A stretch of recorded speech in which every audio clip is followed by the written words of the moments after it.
विजया एकादशी की आप सभी को शुभकामनाएं। राधे राधे। विजया एकादशी व्रत की कथा कहेंगे, आप लोग भी सुनिएगा। धर्मराज युधिष्ठिर बोले, हे जनार्दन, फाल्गुन मास के कृष्ण पक्ष की एकादशी का क्या नाम है तथा उसकी विधि क्या है, कृपा करके आप मुझे बताइए। श्री भगवान बोले, हे राजन, फाल्गुन मास के कृष्ण पक्ष की एकादशी का नाम विजया एकादशी है। इसके व्रत के प्रभाव से मनुष्य को विजय प्राप्त होती है। यह सभी व्रतों में उत्तम है। इस विजया एकादशी के महात्म्य के श्रवण करने से व पाठन से समस्त पाप नष्ट हो जाते हैं। एक समय देवर्षि नारद जी ने जगत पिता ब्रह्मा जी से कहा, महाराज, आप मुझसे फाल्गुन मास के कृष्ण पक्ष की एकादशी की कथा कहिए। ब्रह्मा जी कहने लगे कि हे नारद, विजया एकादशी का व्रत पुराने तथा नए पापों का नाश करने वाला है। इस विजया एकादशी की विधि मैंने आज तक किसी से भी नहीं कही। यह समस्त मनुष्यों को विजय प्रदान करती है। त्रेता युग में मर्यादा पुरुषोत्तम श्री रामचंद्र जी को जब 14 वर्ष का वनवास हो गया, तब भगवान श्री राम, लक्ष्मण तथा सीता जी सहित पंचवटी में निवास करने लगे। वहाँ पर दुष्ट रावण ने जब सीता जी का हरण किया, तब इस समाचार से श्री रामचंद्र जी तथा लक्ष्मण अत्यंत व्याकुल हुए और सीता जी की खोज में चल दिए। घूमते घूमते जब वे मरणासन्न जटायु के पास पहुँचे, तो जटायु उन्हें सीता जी का वृत्तांत सुनाकर स्वर्गलोक को चला गया। कुछ आगे जाकर उनकी सुग्रीव से मित्रता हुई और बाली का वध किया। श्री हनुमान जी ने लंका में जाकर सीता जी का पता लगाया और उनसे श्री रामचंद्र जी और सुग्रीव की मित्रता का वर्णन किया। वहाँ से लौटकर श्री हनुमान जी ने भगवान श्री राम के पास आकर सारे समाचार कहे। भगवान श्री रामचंद्र जी ने वानर सेना सहित सुग्रीव की सहमति से लंका को प्रस्थान किया।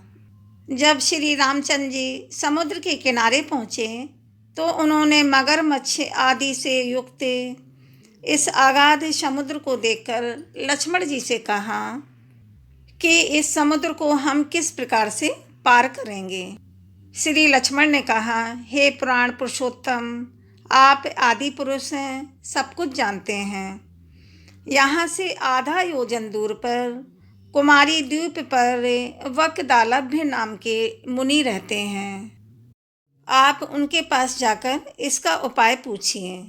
लक्ष्मण जी के इस प्रकार के वचन सुनकर श्री रामचंद्र जी वकदालभ्य ऋषि के पास गए और उनको प्रणाम करके बैठ गए।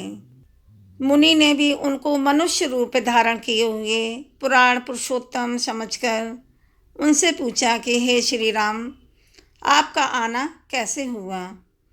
भगवान श्री रामचंद्र जी कहने लगे कि हे ऋषि, मैं अपनी सेना सहित यहाँ आया हूँ और राक्षसों को जीतने के लिए लंका जा रहा हूँ। आप कृपा करके समुद्र पार करने का कोई उपाय बतलाइए। मैं इसी कारण से आपके पास आया हूँ।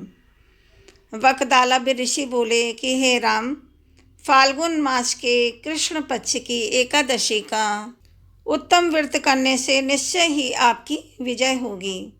साथ ही आप समुद्र भी अवश्य पार कर लेंगे। इस व्रत की विधि यह है कि दशमी के दिन स्वर्ण, चांदी, तांबा या मिट्टी का एक घड़ा बनाएं। उस घड़े को जल से भरकर तथा 5 पल्लव रखे वेदिका पर स्थापित करें। उस घड़े के नीचे सतनजा और ऊपर जौ रखें। उस पर श्री नारायण भगवान की स्वर्ण की मूर्ति स्थापित करें।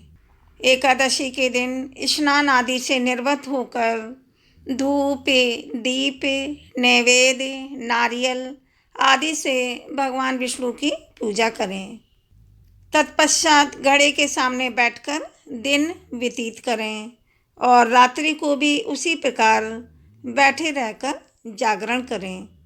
द्वादशी के दिन नित्य नियम से निर्वत होकर उस घड़े को ब्राह्मण को दे दें।